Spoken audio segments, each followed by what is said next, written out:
Hi guys, and thank you so much for joining me again on The Pagan Palette. I would first like to say a heartfelt thank you to all the people who watched my video and subscribed to my channel. We've all heard that old adage that, you know, you do what you love and the money will come.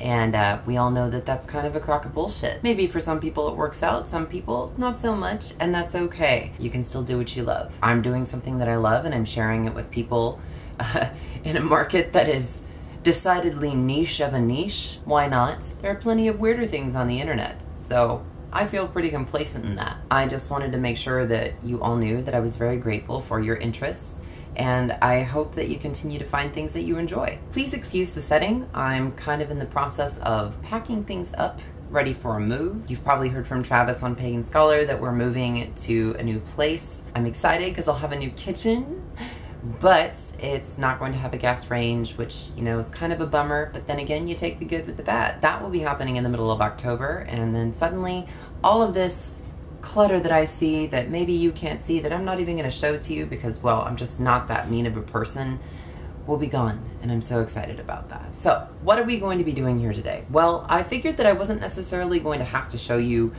solely feast recipes, you know, like Sabbath recipes or Esbat recipes. I mean, that's not necessarily the only thing that you can do in the kitchen. Why not make every day a special occasion, huh? I was inspired by the recipe that I posted on my Facebook page, which if you haven't checked that out, please head over there. You can suggest things that you would like to see. You can ask me questions and I can help you try and find answers, because guess what? I don't know everything. I'm sure you've already figured that out, but hey, just thought I'd let everybody know. If you had seen that, that's where I posted my inspiration for today's recipe. Bon Appetit magazine posted a recipe for sweet potato fries with lime mayo. I thought, what a fabulous idea, because it is the perfect twofer for the Pagan Palette. Why? Well, because we have a sweet root vegetable that is a poster child for fall or autumn, and we have one of the greatest kitchen witch tricks of all time. Now, there are certain things that you do when you're cooking or baking or something or other. When you take all the pieces, you think, what the hell is this? What am I going to be doing with all of this? And then you put them all together and you follow the instructions and bam, magic happens. Now, granted, that magic is somewhat scientific. For example, mayonnaise is an emulsification.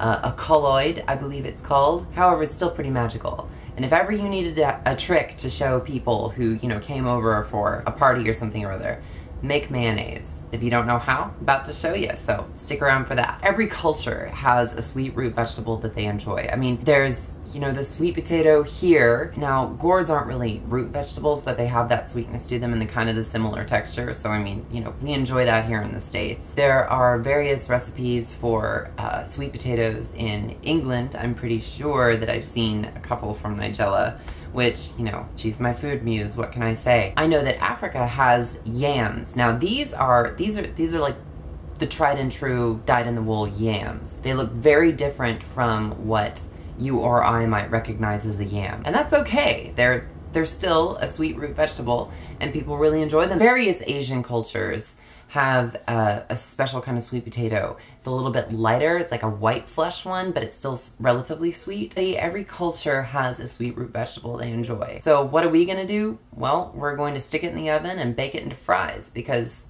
USA. Next, we're going to make mayonnaise. I took my inspiration from the Bon Appetit recipe and I kind of made it my own. Mine's a little bit more homespun, but I think you might enjoy it. So, if you're ready, let's get started on sweet potato fries and lime mayonnaise. First, the things that you're going to need. You're going to need a cutting board, of course. You're going to need a decently sharp knife. You're going to need a couple of mixing bowls, one slightly larger than the other. These were not the best option, I must admit. I should have used something a little bit heavier. You'll see why a little bit later. You're going to need a spoon for mixing and measuring. You're going to need a zester. If you want the lime zest in there, I recommend it. You can leave it out if you want to, but I think it adds a lot to the actual dish itself. And you're going to need a whisk. This is one of my favorite kinds of whisks. It's a sauce whisk. I think I got this one at IKEA. It is kind of a European thing. If you have a regular good old-fashioned American balloon whisk, have at it. It'll work just fine. So first, what you're going to want to do is preheat your oven to 450 degrees Fahrenheit, which is about 232 degrees Celsius, so 230 Celsius, and just have that at the ready. Ingredients. A note on ingredients. Here in this video, you're going to see enough for about 4 servings. In the video, I actually make enough for 2 because it's just me and Travis eating this. Sorry about the confusion, but hey, there we go. First, you're going to need about 1 pound of sweet potatoes, so that's 1 large sweet potato. Here you see 2, of course that was 2 pounds, but we used 1. You're going to need to season them with salt, of course. Salt is always a good thing. And this is a special little mixture that is called poudre forte. Poudre forte is or strong powder, is a medieval concoction.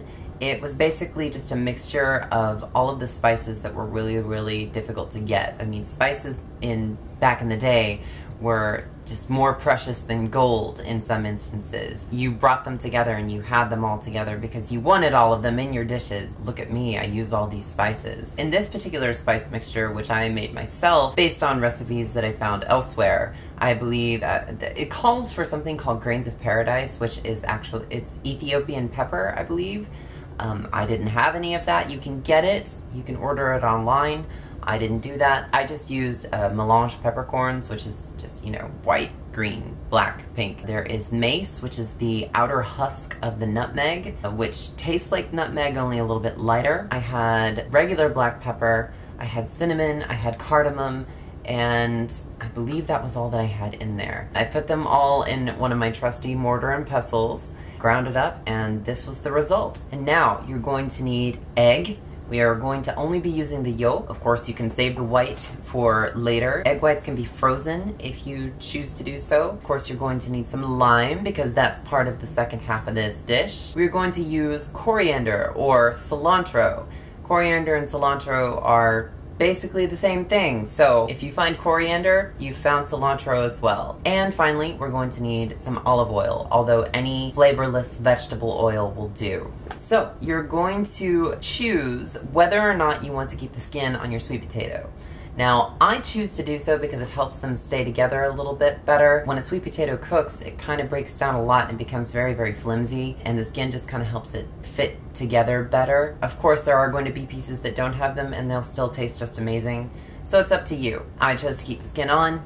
Have at it however you wish to. You're gonna cut off the bad bits. Now, the little brown or like exposed bits of the sweet potato can actually taste really, really, really bitter. It is just not a very good flavor to have in your sweet potato fries. So if there are any bits that look like they might be a little exposed to the elements, like the inside of the sweet potato was exposed, I would recommend cutting those off. So the method of cutting kind of an odd-shaped vegetable, as a lot of people will tell you, you flatten one edge, and that way you can flatten all the other edges, and before you know it, you have this rectangular prism of vegetable that is much easier to slice into however you need it.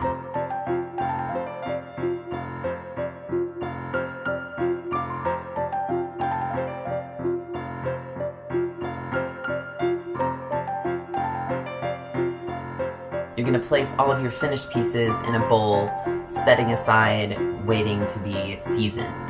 Now you're going to pour over about 1 to 2 tablespoons of olive oil. You could just use vegetable oil again, although olive oil does kind of have its own bold flavor, which is really nice in this. You're going to season that with a little bit of the poudre forte, or whatever seasoning you want to. You don't have to make that just to make this recipe. You can season however you wish, whatever you feel would go great with your sweet potatoes. And of course, we're going to add some salt. And now you're gonna get your hands in there. You're going to mix all of it together.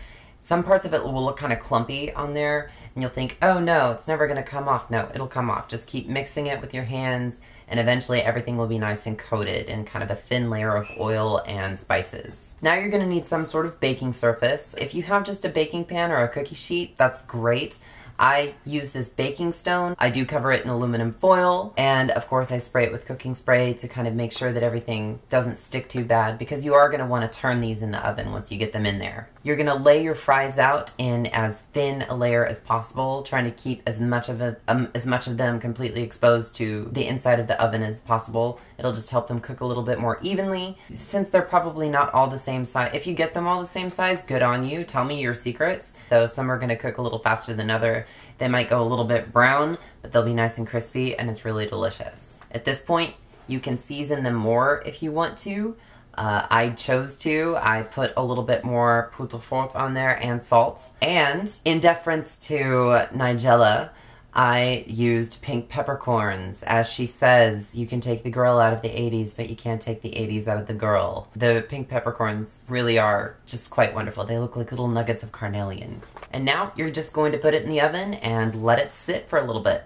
Now let's get started on the mayonnaise. A note on eggs. This recipe does use raw eggs, so if you are at all uncertain about where your eggs are coming from, what might be in your eggs, I recommend just getting some store-bought mayonnaise and just adding the extra ingredients in there. You know, if you feel safe, if you feel confident in where your eggs have come from, we are going to be using a raw egg yolk in this recipe. So, as I said, if you feel uncertain, feel free to use, you know, regular mayonnaise in this. Work with what's best for you.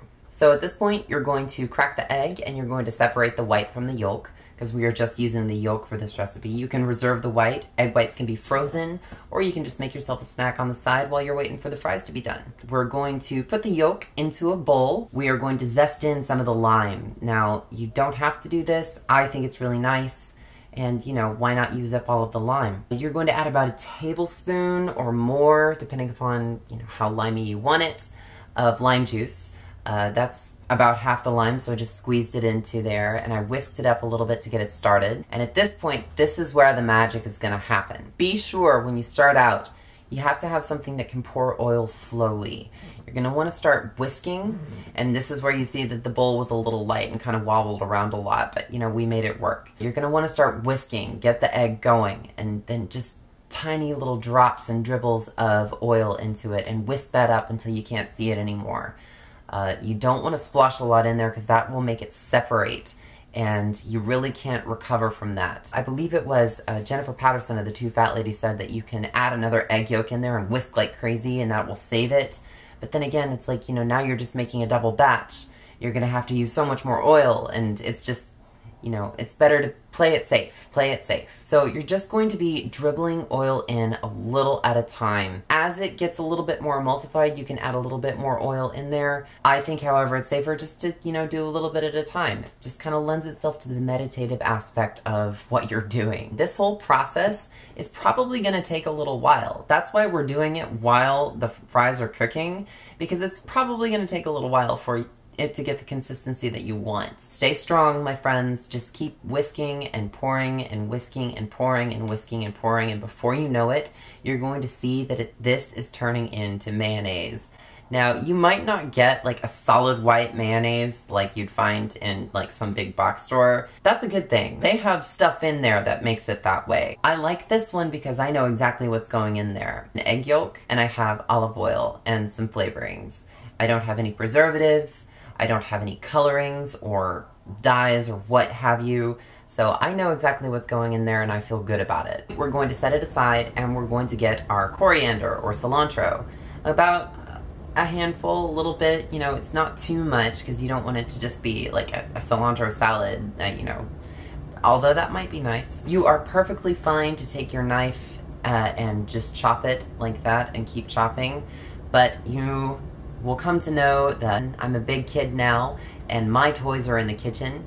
So I'm going to get out my mezzaluna. My mezzaluna, yes, this is an Italian implement.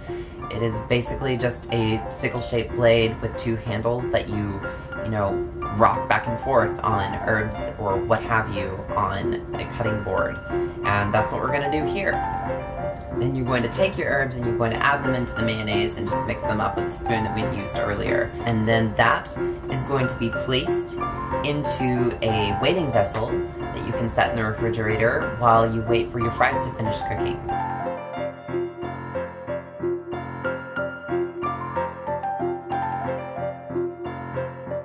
So after about 20 to 25 minutes, and maybe with 1 or 2 turns of the fries in the oven, they're going to be nice and golden with like little bits of crispiness to them. So pull the fries out of the oven and put them on a place to cool. You've heard of the sisterhood of the traveling pants? Well, welcome to the brotherhood of the cast iron hands. If you are at all uncomfortable with touching things out of the oven, don't do it. Wait for them to cool, 5 to 10 minutes. Once they're cool enough to touch and you can pick up the foil, transfer them to a waiting dish, and serve them immediately. They're nice when they're still a little bit warm, of course, although, you can still eat them cold. That's just fine as well. Serve them with the mayo, serve them with a little lime on the side, because a little bit of extra lime never hurt anybody. Thank you guys so much for joining me again on the Pagan Palette. I hope that you enjoyed this, and as always, may you never hunger and may you never thirst. Wait, are you done filming? Yes, we. Alright, then I'm gonna eat all of it! Yay! Me too, actually. You're not gonna have all of it, so. Oh my god.